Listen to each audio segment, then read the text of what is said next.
Bienvenue pour ce nouvel extrait de l'émission Twitch Trop Sport. Bonjour à tous et à toutes et bonjour Antoche. Bonjour à toutes et à tous et bonjour Théo, c'est un plaisir de vous retrouver pour cet extrait de notre dernière émission en live. N'hésitez pas à réagir dans les commentaires de cette vidéo parce qu'évidemment on répond à tous les commentaires.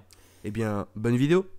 Et puis surtout on va s'arrêter sur Alex Grasso qui elle aussi a créé la surprise puisque en fait elle était contre donc Valentina Shevchenko, la championne des poids mouches de l'UFC qui était un peu indétrônable.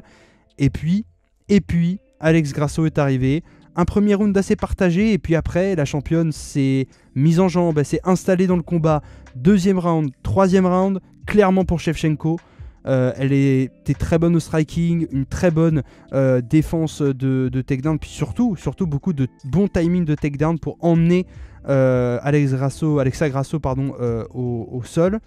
Et puis, quatrième round, soumission à 4 minutes 34 après un spinning back kick inutile de la part de la championne qui va dans le vent. Elle était contre la cage et puis là, rear naked choke, étranglement arrière pour obtenir le titre flyweight. Donc franchement, s'il y avait une façon de... Déjà, si on avait imaginé qu'Alexa Grasso allait gagner contre Valentina Shevchenko, oui, c'était possible, mais en tout cas, elle partait quand même...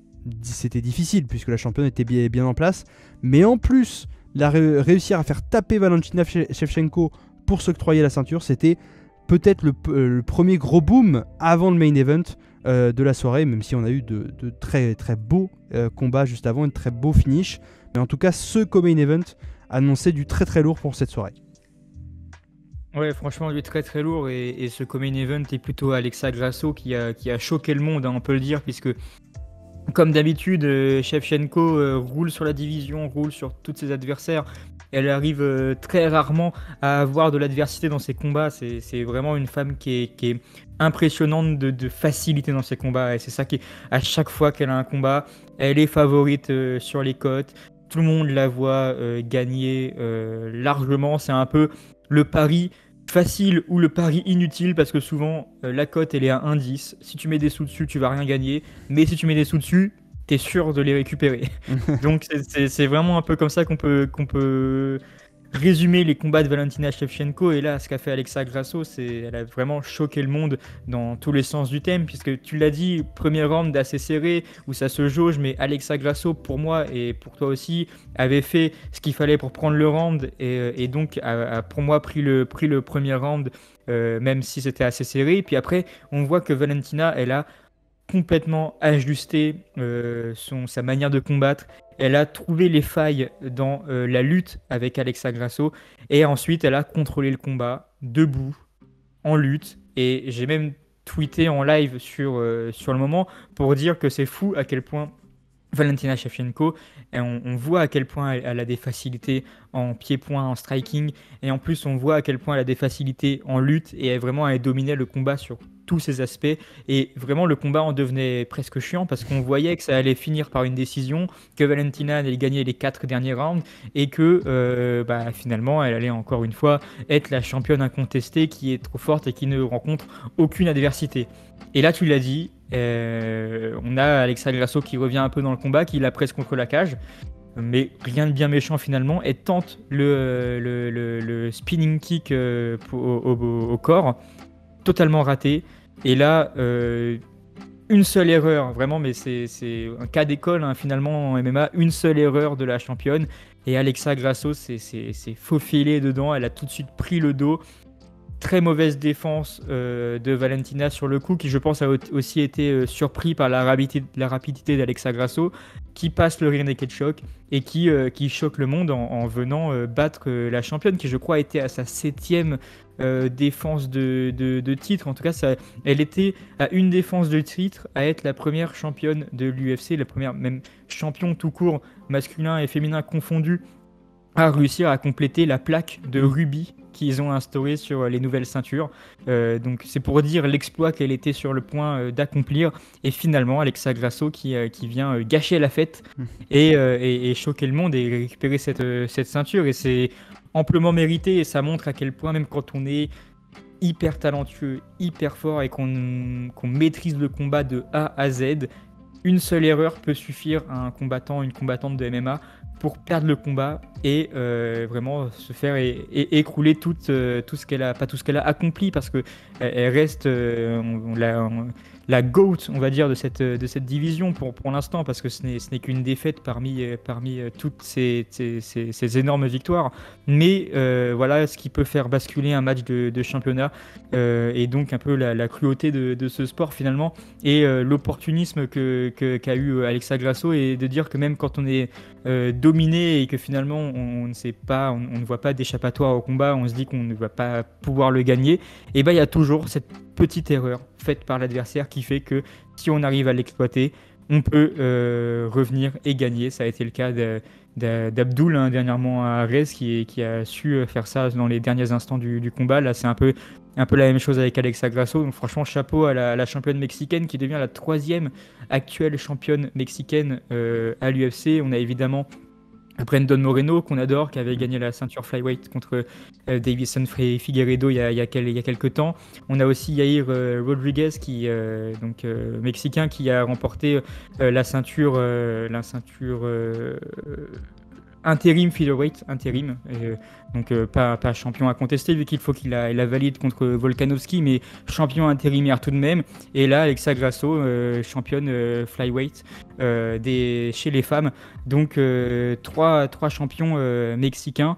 Et donc ça pourrait être ils en parlaient déjà à l'issue du combat, un très bel UFC Mexique qui avec ces 3 combattants pourrait être super. Et c'est vrai qu'on voit de plus en plus dans les dernières années des combattantes mexicains et mexicaines qui arrivent au top niveau et qui rivalisent finalement avec les combattants du monde. Et donc Alexa Grasso fait partie maintenant de cette génération, et en tout cas qui devrait, dans l'idée, être la prochaine, enfin en tout cas quand Manon Fiorot, notre française, qui est aussi je crois top 1 dans la division, ou top 2, je ne sais plus exactement, mais en tout cas qui est aspirante au titre flyweight aussi, risque de croiser le chemin d'Alexa Grasso pour le titre. Et donc ça promet une belle bataille, et évidemment j'espère peut-être que Cyril n'a pas pu le faire, mais peut-être que le premier titre mondial pour la France en MMA sera gagné par une femme. En tout cas, c'est tout ce qu'on peut souhaiter. Et en tout cas, c'est elle qui actuellement, aujourd'hui, est la mieux placée pour être la première championne incontestée à l'UFC en France. Oui, t'as tout dit sur ce combat. Je te confirme, je viens de revérifier que Manon Fiorot, notre française qu'on avait croisée d'ailleurs à l'UFC Paris, est bien première dans ce classement. D'ailleurs, l'UFC n'a pas encore changé la photo et le nom de la championne flyweight sur son site.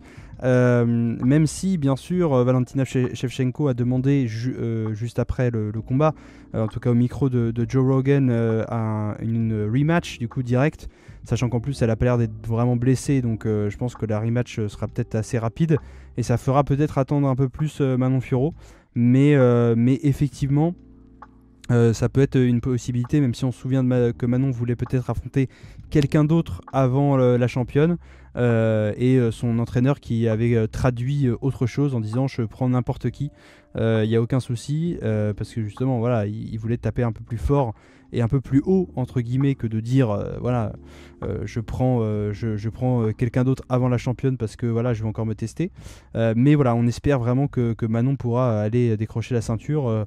Elle, Benoît Saint-Denis, c'est aussi des très très grands espoirs de la France à l'UFC, mais un combat extraordinaire, ce co-main event qui était tu l'as dit, on l'attendait pas du tout. Valentina Shevchenko, normalement, c'est une valeur sûre, et franchement, c'est d'autant plus terrible parce qu'elle a vraiment un fight IQ. Tu l'as dit, hein, elle a vraiment ajusté son jeu, et c'est vraiment exactement comme ça que je l'aurais formulé aussi. ajusté son jeu. Le fight IQ est incroyable. C'est là aussi où on voit en fait que le MMA et les sports de combat en général, c'est pas simplement se rentrer dans une cage, rentrer dans un ring et se taper dessus. En fait, tous ceux qui, avant la légalisation, notamment en France, disaient que c'était comme des combats de chiens, de coqs, etc. Ce sont des propos qui ont été tenus par un ministre, par des ministres même. Donc je vous laisse vérifier et je leur laisse la propriété de ces propos-là. Mais de dire ça, en fait, c'est tout simplement nier l'aspect en fait vraiment cérébral aussi de ces sports-là, parce que c'est comme au foot, c'est comme au tennis. Si on voit qu'une technique fonctionne, si on voit qu'un angle, un endroit sur le terrain, etc. fonctionne bien, et ben on va l'utiliser. En fait, on va réfléchir à ce qu'on fait. Le tennis, c'est pas simplement arriver avec sa raquette et taper le plus fort possible dans la balle. Et le foot, c'est pas simplement courir tout droit avec un ballon et le mettre dans le but. C'est aussi s'adapter, c'est aussi vraiment réfléchir à ce qu'on fait et se dire bah tiens ça marche, ça marche pas. Et là elle a vraiment ajusté son jeu, en tout cas sur le 2e, 3e et jusqu'à quasiment la fin du 4e round. Elle a ajusté son jeu à Alexa Grasso, mais Alexa Grasso, et encore une fois c'est un autre argument, je trouve que ce combat-là est peut-être le meilleur argument pour dire que le MMA c'est vraiment un sport à part entière, et c'est vraiment peut-être un des plus beaux sports qui peut exister. C'est que il y a tout ce truc de dire, et c'était un argument de ceux qui voulaient pas la légalisation, en disant mais vous vous rendez compte, on tape quelqu'un au sol, vous imaginez, en fait les combattants de MMA ils sont aussi dangereux au sol que debout, et aussi dangereux dans toutes les positions possibles. Et en fait, Valentina Shevchenko, elle est très dangereuse, mais si jamais elle fait une erreur comme elle l'a faite sur son spinning back kick, qui n'a touché personne, qui a été dans le vent, et après elle était contre la cage, et bah Alexa Grasso, elle est aussi dangereuse de face que de dos. Donc elle lui a sauté dessus, elle lui a placé son rear naked choke, et c'était terminé, bonsoir comme on dit. Et donc je pense que c'est vraiment un combat qui prouve à quel point le MMA est à la fois un sport qui est beau, qui est un sport de gens intelligents, et qui est un sport vraiment très cérébral comme tous les sports de combat. Et on l'a vu, une très belle démonstration, en tout cas sur la première partie du combat, de Valentina Shevchenko, et puis une magnifique fin avec Alexa Grasso, qui a montré que les combattants de MMA ils peuvent être dangereux tout le temps, et jusqu'à la dernière minute, jusqu'à la dernière seconde du combat, tout peut arriver, un KO, une soumission, tout. Il ne faut jamais vraiment sous-estimer un adversaire. Je dis pas que c'est ce qu'a fait Valentina Shevchenko, mais en tout cas elle a payé très très cher son erreur. Merci d'avoir regardé cette vidéo, on espère que vous avez apprécié le sujet et qu'il vous a fait réagir. Encore une fois, n'hésitez pas à vous abonner, à liker la vidéo et laisser un commentaire. On répond à tout le monde et ça nous fera très plaisir d'échanger avec vous. Encore mieux, vous pouvez passer avec nous pendant notre prochain live Twitch pour échanger en direct, et vous retrouverez toutes les informations utiles sur nos réseaux sociaux qui s'affichent à l'écran et en description, notamment Instagram et Twitter. Merci à tous et à bientôt sur nos chaînes Twitch et YouTube. A très vite sur Trosport.